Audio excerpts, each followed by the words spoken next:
Hi, this is Jerry And Laura. for Natural Remedies for Anxiety.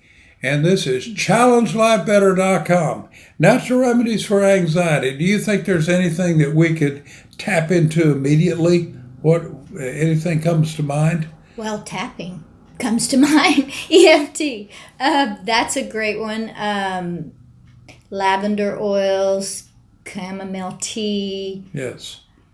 What is your environment, your daily environment? What are you going through? Are you exercising? Are you drinking enough water? Those are all the things that I would be checking into. What about you, Jerry? Tell us some more. Well, we have in my community a number of gentlemen that get together. We also have one lady who is honorary member, but we call it the Romeo Club. Mm-hmm. I've written about it in my book, 41 Essentials.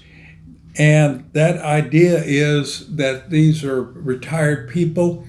And if you keep a psychological community around you of good friends, you're beyond yourself. You are caring about other people, yes. And you don't begin to atrophy in the brain and produce bad kinds of chemicals. See, if you refer to people that are hypochondriacs, it's all in their head. Well, yeah, but it's also all in their body, because people who are like that tend to also physically feel the things that they believe they have. Mm-hmm. Well, you can't do that unless there's some kind of chemical produced that causes that person to feel it. If you just believe it, that's not enough.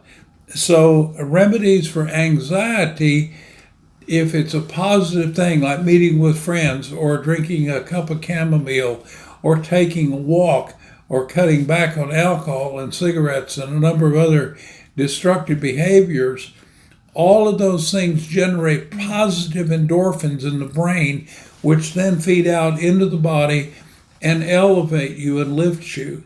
Mm-hmm. So the wet blanket, the dark cloud disappears over your head. Great advice.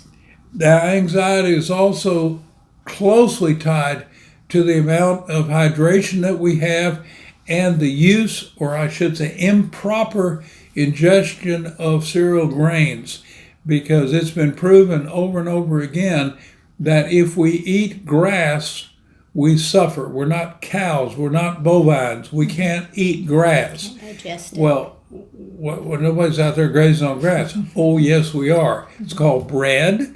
It's called cereal. It's called muffins or whatever you want to eat. This is the seeds of grass. So it brings along a number of enzymes that are detrimental to human beings. And now, over the last 50 years, there's been a 5-level increase of the amount of gluten that's in a lot of grains and flour. Now, gluten tastes fantastic. And it's the kind of stringy stuff, and you get a donut, you pull it apart, and it's not a cake donut, it kind of pulls apart. It's really yummy. Mm-hmm. But the problem is gluten is a Latin word for the word glue, and it's very appropriately named because when it gets inside of your gut, mm-hmm. it glues down the little fibers. Yeah. And all of that contributes to various forms of anxiety, because those kinds of enzymes affect us negatively. So cut back on that, go for walks, create really wonderful relationships, mm-hmm. and follow through with all that. Those are some of the ideas we have today. Until next time, this is Jerry. And Laura. And we look forward to bringing you these kinds of videos, answering your questions. We keep the information right there for you. We try really hard. Notice that right above our heads is link. There are a bunch of links to various other information about this. And if you like it, please hit our like button, and we'd love for you to subscribe. Until next time, be well. Be well.